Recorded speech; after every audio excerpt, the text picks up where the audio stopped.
For 2 years, retired Rescue Chief Cordell believed the official report. His protégés, a team of 4 elite cavers, were lost to a flash flood in the Onyx Maw cave system. He pictured their professional ropes snapping, their modern gear failing against nature's fury. But when a new search team breaks through to an unexplored passage, they find something that makes no sense. One of their state-of-the-art harnesses, clipped to a crudely woven vine rope that descends into an impossible, silent darkness. The discovery of that harness didn't just reopen a cold case. It threatened to expose a secret that a small, forgotten community had buried deep within the earth. Join us as we piece together the truth of what was waiting for those cavers in the dark. The rattle of the old ceiling fan was the only sound that regularly broke the silence in Cordell's small house. At 68, he'd earned the quiet. 35 years of pulling people from cliff faces and out of collapsed tunnels had filled his life with enough noise and adrenaline to last 3 lifetimes. Now, his days were measured by the slow creep of shadows across the porch and the meticulous cleaning of equipment he would never use again. On a small table in his living room, next to a stack of old geology books, sat a framed photo of 4 smiling faces, their eyes bright under the rims of their caving helmets. Ben, Leo, Marcus, and Jenna, especially Jenna. He had seen the same fire in her that he'd had at 20, a fearless curiosity for the world beneath the world. He'd mentored her, taught her everything he knew about ropes and rock, and felt a quiet pride when she surpassed him. He also felt a quiet, gnawing guilt, a feeling that had been his constant companion for 2 years. He was the one who told her about the Onyx Maw, a challenging but supposedly well-documented cave system in the heart of rural Tennessee. The official story was clean, tragic, and logical. A freak summer storm had rolled over the mountains. The creek that fed into the cave's entrance had turned into a monster, flooding the narrow passages with a torrent of water and debris. The team was caught deep inside, with no way out. It was a textbook accident, the kind Cordell had seen a dozen times. He accepted it because he had to. It was the only story that made sense, but it never felt right. The hollow space they left behind was too vast, the silence too absolute. The morning the phone rang, Cordell was oiling a carabiner, the smooth metal cool in his wrinkled hands. He didn't recognize the number. "Cordell speaking." "Chief Cordell? This is Sheriff Brody over in Monroe County." The voice was young, respectful. Cordell vaguely remembered him, a rookie deputy, back when Cordell was still running the county SAR team. "Sorry to bother you, sir. I'm calling about the Onyx Maw incident from 2021. Cordell's hand tightened on the carabiner. "What about it?" "Well, sir, a geology team from the university was doing some new surveying in the system. They used some ground-penetrating radar and found a void, a passage that wasn't on any of the old maps. They broke through a thin wall of limestone and they found something." Cordell waited, his breath caught in his chest. "They found a harness, sir, one of the new Petzl models. It was clipped to a rope." Brody paused, and Cordell could hear the uncertainty in his voice. "The thing is, sir, it's not one of their ropes. It looks like it's made of vines, woven together. It's just hanging there, leading down into a pit so deep their lights can't find the bottom." Cordell stood up, the carabiner falling from his hand and clattering onto the wooden floor. A professional harness, a primitive rope. The two things didn't belong in the same world, let alone on the same anchor point. Flash floods didn't tie new ropes. Flash floods didn't swap out $1,000 nylon lines for something that looked like it belonged in the Stone Age. The story he had forced himself to believe for 2 years dissolved in an instant, replaced by a single sharp thought. That wasn't an accident. "I'm on my way," Cordell said, his voice a low growl he hadn't used in years. "Don't let anyone touch a thing." The drive to Monroe County was a blur of familiar green hills and winding roads. When Cordell arrived at the staging area near the cave entrance, it was a chaos of official vehicles and university vans. Sheriff Brody met him at the yellow tape line. He was a tall, capable-looking man in his late 30s, but his eyes held a deep unease. "Chief, I'm glad you came. This is strange." He led Cordell to a tent where a young woman with dirt smudged on her cheek was looking at images on a laptop. "This is Dr. Evans," Brody said. "She's the one who found the passage." She showed him the photos. The image was grainy, illuminated by the harsh glare of a headlamp. But it was clear enough. A sleek, black and red harness, the kind a serious caver would use, was clipped neatly into a thick, gnarled rope of twisted brown fibers. It looked ancient, organic. It was a contradiction hanging in the dark. "We sent a probe down with a camera," Dr. Evans said, her voice a hushed mix of excitement and fear. "The harness is Jenna's." Cordell didn't need to ask how she knew. He saw it in the photo. A small loop of bright blue paracord tied to one of the gear loops. It was a custom modification Jenna had made herself, something she'd shown him with pride. "For my lucky piece," she'd called it. "Did you get a sample of the rope?" Cordell asked, his voice steady. Brody nodded, pointing to a sealed evidence bag on the table. Inside was a small section of the fibrous rope. Cordell put on a pair of gloves and picked it up. It wasn't a vine. It was too uniform, too tightly constructed. The fibers were tough, expertly woven with a complex braid he'd never seen before. This wasn't an act of nature. It was an act of man. "I need to see it myself," Cordell said, looking at Brody. The sheriff hesitated. "It's a tough descent, Chief. It's a 5-hour crawl to get to the new passage." "I've been crawling in the dark since before you were born, Sheriff," Cordell said, his gaze unwavering. "I'm going." The journey into the onyx maw was punishing. Every scrape against the rock, every tight squeeze that forced the air from his lungs, was a reminder that he wasn't the man he used to be, but his mind was clear, focused. When they finally reached the newly opened passage, a low tunnel that smelled of damp, untouched earth, Cordell felt a surge of adrenaline.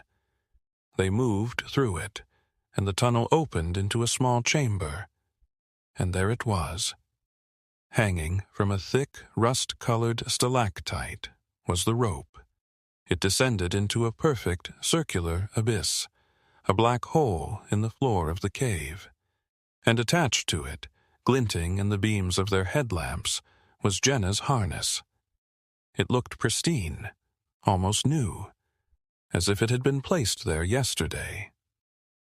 Cordell ran his gloved hand over the knot connecting the rope to the rock formation. It was a crude but effective anchor. He peered over the edge. The darkness below was absolute. It swallowed the light from his powerful lamp, giving nothing back.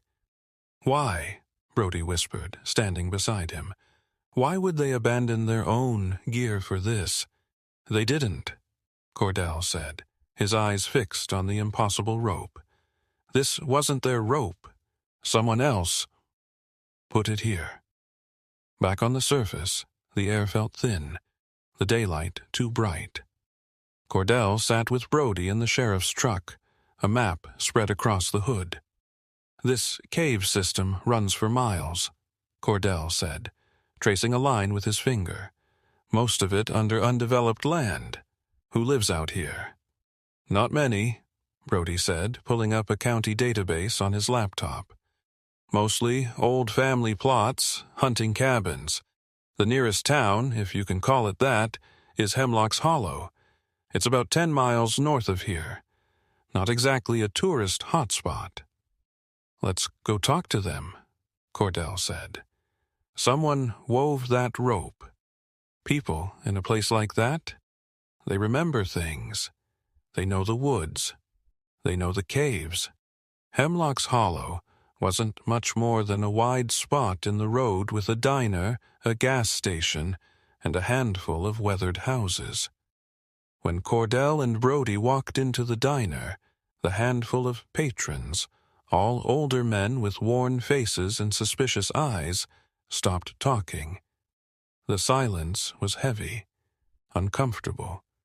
They sat at the counter. A man who looked to be about 80, with a face like a dried apple, slowly made his way over.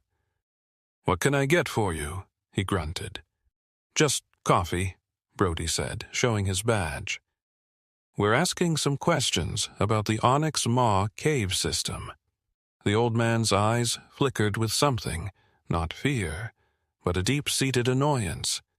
"Ain't in nothing to know. Bunch of kids went in, storm came, they never came out. Sad story, happened before." "We found a new passage," Cordell said, watching the man's reaction. "Deep inside. It heads north, under the ridge." The man, whose name tag read Silas, slammed the coffee pots down on the counter. "That's Hatcher Land up there," he muttered, his voice dropping low. "You've got no business in that cave. Some places are best left alone." Before they could ask another question, Silas turned and walked back to the kitchen, disappearing through a swinging door. The other patrons went back to their food, but they didn't start talking again. The message was clear. They were not welcome here. Back in the truck, Brody was typing furiously on his laptop. "Hatcher," he said. "Got it. The Hatcher family owns a 1,000-acre plot just north of the cave. Deeds go back to the late 1800s, but that's all I can find. No tax records for the past 40 years, no driver's licenses, no credit histories. It's like they fell off the face of the earth around 1980. Cordell stared out at the dark tree line of the mountains, a family that had lived on the same land for over a century, a family that had erased itself from the modern world, a family whose land sat directly above the strange, unexplored passage where Jenna's harness was found. "They didn't get lost, Sheriff," Cordell said softly, the horrifying truth beginning to form in his mind. "They trespassed." The decision to go to the Hatcher property wasn't made lightly. Brody knew it was a risk. Without a warrant, all they could do was a knock and talk. But there was no clear road, no driveway on any map. According to the old topographical charts Cordell had brought, the property was a fortress of ridges and dense forest. They would have to go in on foot. They parked the truck on an old logging trail and started the hike just after dawn.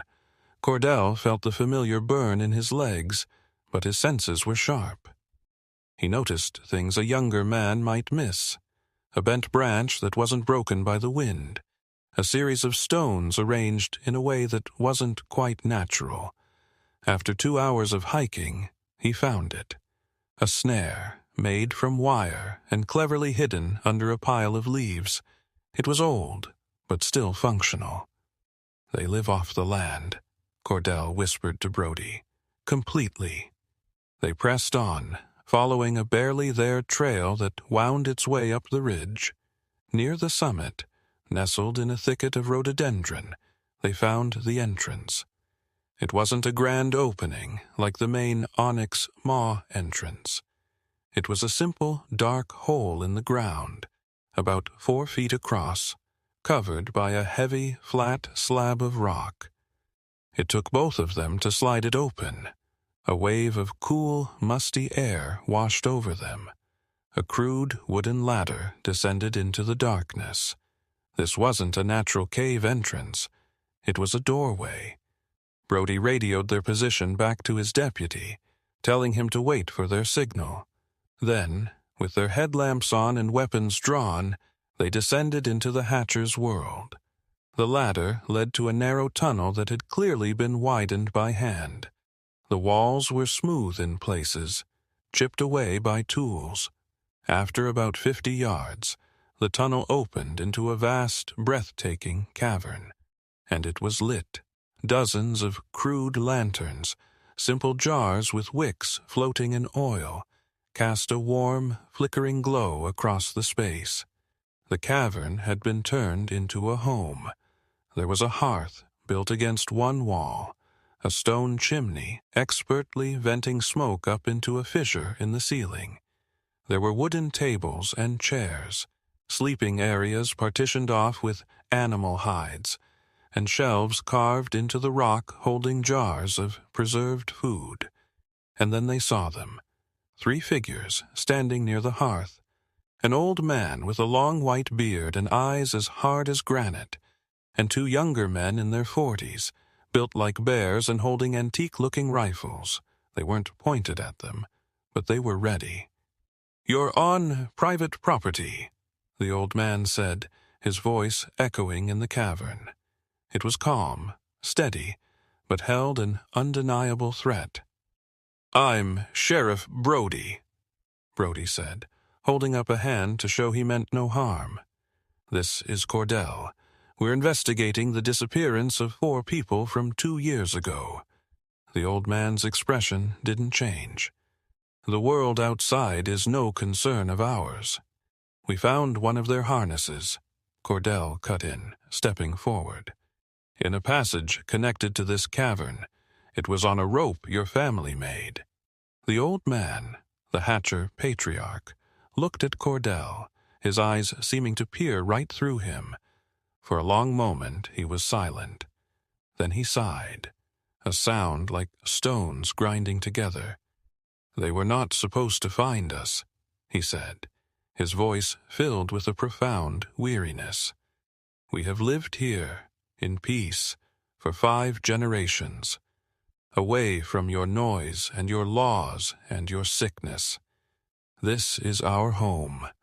He explained that Jenna's team, with their powerful drills for taking core samples, had accidentally breached the wall separating the public cave from their private world. The Hatchers had heard the noise and found them in a passage just off their main cavern. They were terrified. They saw the cavers' GPS devices, their satellite phone. They believed it was the beginning of the end, that their sanctuary would be invaded, mapped, and destroyed. "So you captured them?" Brody asked, his voice tight. "We contained the threat," the patriarch corrected him. "We took their machines, their lights, their ropes. We were going to hold them until we were certain no one else was coming. We were going to let them go. We do not kill." One of the sons shifted his weight, his eyes cast down in shame. "But one of them," the old man continued, his voice cracking for the first time. "The young man, Ben, he was strong. He fought. He managed to steal one of our ropes and a harness he had hidden. He tried to climb out through the pit, the one you found." He closed his eyes. The rope held, but he slipped. He fell. After that, we knew we could never let the others go. They had seen one of their own die. They would bring the world down on us. A horrifying silence filled the cavern. Cordell finally understood. The vine rope wasn't a clue left by Jenna's team. It was the Hatcher's rope. The harness was the only piece of modern gear Ben had managed to hold on to in his desperate final escape attempt. "So, where are they?" Cordell asked, his voice hollow. "The other 3? The patriarch looked toward a dark corner of the cavern, where a passage had been deliberately collapsed with tons of rock. "We gave them a quiet place to rest," he said. We sealed the passage. It was the only way to be sure. As the old man spoke, Sheriff Brody subtly keyed his radio. "Deputy, we have them. They're armed, but not hostile. Move in." The Hatchers didn't resist when the deputies arrived. It was as if the patriarch's confession had broken their will to fight.